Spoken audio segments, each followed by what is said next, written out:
I grew up in rural South Carolina in a Baptist family, and my parents were always servants to the community. My granny, who I adored, was the first real servant leader I think I ever knew. It was her life's mission to take care of people. By the time I was in high school, I was looking at helping. I was a starry-eyed teenager who wanted to help people. My mom, when she was working, was an operating room nurse. My dad was a gerontologist before there were gerontologists in the world. And, as a child, you watch them. And I watched them go to work every day and work really hard. And then I watched them in the evenings and on the weekends give back to the community in a variety of ways. And when you grow up with that example, it imprints on you. My faith drove me, and then I would also say my family.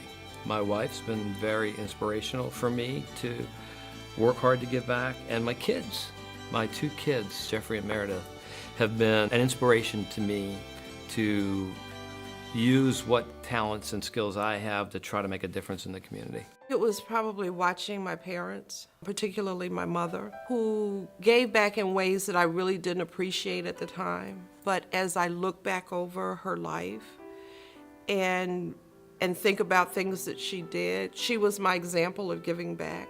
And so I find myself doing the same thing. I was doing it even as a kid. Let me go back. Second grade, my teacher was giving me C's, and my mother couldn't understand why. And she said, well, it's not because she doesn't know the work or she can't do the work, but she's so busy helping everybody else that she doesn't have time to do her own.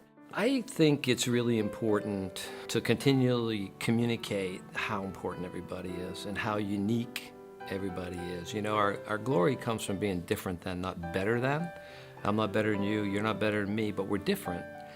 And I think if we can understand that and understand what our gifts and talents are that we've been given, and then work to improve on those skills and be the person you're capable of becoming as opposed to the person you are, then our entire community gets lifted up. It is very, very important that we get the right people in public office who understand what it means truly to be a public servant. And we have many good people running for city council this year, but we can't just shrug our shoulders and say it doesn't matter, they're all the same. They're not all the same. And when we become complacent about who's leading us, we end up going nowhere. So if there's something that I could rally folks around, it would be engage in local politics, find out about the candidates, pick who you support, and then get behind him or her in the way that suits you best, whether it's walking door to door or waving signs or contributing money. But it matters who we elect, and complacency in politics is our enemy. I used to really feel that Jacksonville was a harsh city, particularly for young people. I think things are changing. I really do. And I know that they're changing around the value of young people, just as they're changing around the value of gay and lesbian people and trans people and people of color. Things are changing. I love some of the work that the school system is doing. I think there are many community groups that really are beginning to pay attention to young people and to their very real needs for safe space and for health care and for equal footing in the community. But I think there's a lot we still need to do around that. When I think of people I really admire and hold in high esteem, Ed Austin comes immediately to mind. He was a very, very important part of my life for many years, and I think he is the best example of integrity that I know. I adore reading about and understanding Harvey Milk. Harvey Milk was a true leader in the LGBT movement. He talked about coming out and that gay people must come out. That's what he said, gay people must come out because people have to know who we are.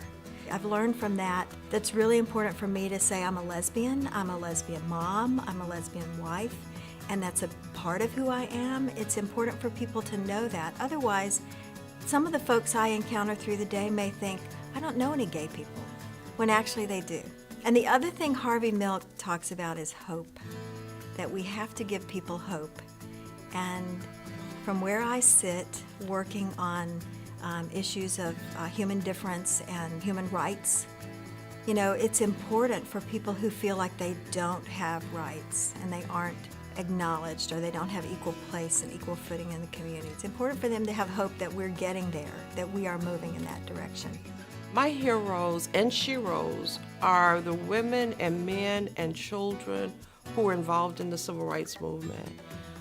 More so locally, even though there were people that I looked up to nationally, and certainly that's where, you know, the energy was coming from, but there were people just in my neighborhood, there were people right in my church, in my school, who were involved, who were fighting for individual rights, for civil rights. And I'm just amazed at the things that they did and the sacrifices that they made. And I think they propelled me just by their living and by their example to do the things that I do today.